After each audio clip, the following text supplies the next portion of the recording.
All trading videos by OFA are for educational purposes only to illustrate sample use cases of the software functionality. OFA is not a trading system or strategy being marketed on a performance track record of live or hypothetical results. Trading involves substantial risk. Please do not purchase or subscribe to OFA services without carefully reading the complete required disclaimers and terms and conditions located on the OFA website. So this time, let's watch this in NinjaTrader. I have this playing back relatively fast. This is that morning stretch where we're stuck in consolidation from about 7 a.m. and now it's currently about 8:15. So the U.S. equity market is just about to open up. And you can see we push up again to the high and we bounce off of it.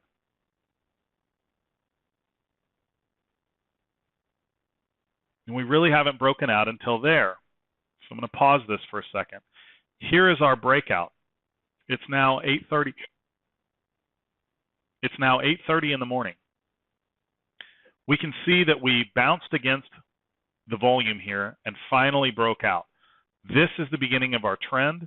This is when we would recognize it, and this is when we want to start tracking it. So I'm going to go ahead and put our profile over here, and you can see the CWAP here. And let's watch as the market bounces up, and we never quite get back to it here for an opportunity.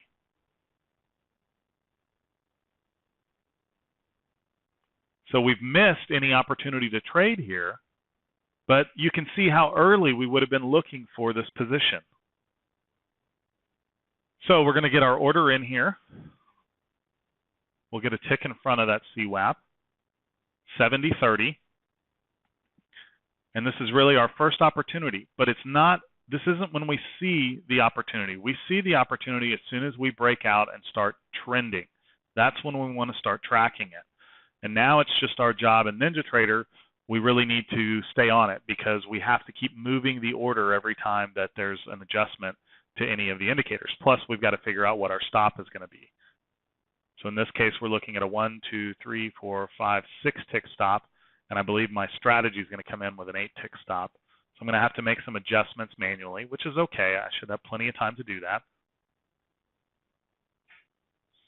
And so there's my fill. So I'm going to bring my stop right up behind the volume weighted average price because I brought that in 2. This is going to be a multiple of that. So I'm going to go 1, 2, 3, 4 for my initial target.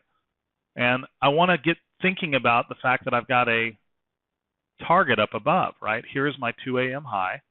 Let's get a line on that so I can clearly mark it over here. Put a horizontal line, and we're just going to get 1 tick in front of that. So there's my target. Now I have these other targets in between. So if I want to get out to 3 to 1, I'm going to have to bring this one in 4 ticks and 4 to 1.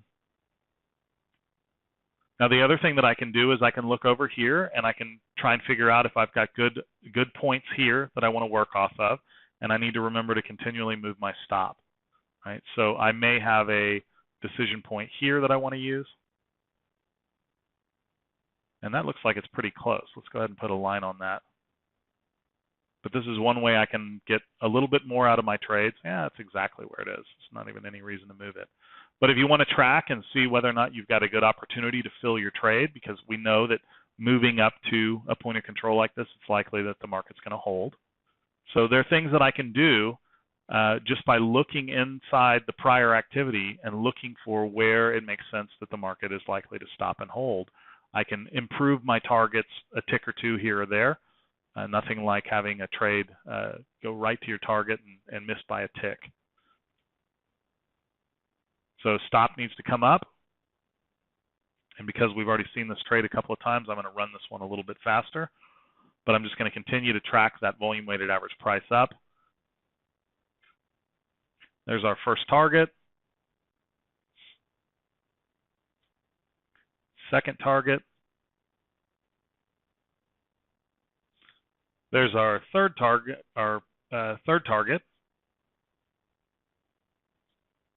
and eventually pushing all the way up to our main target across the range. So not really any difference between any of the 3 platforms. Everything you're looking at is the same. The idea is very simple. In a trend-based trade, we want to use the CWAP and the VWAP to get us in and help us manage all across a range or even into new territory that we haven't traded yet.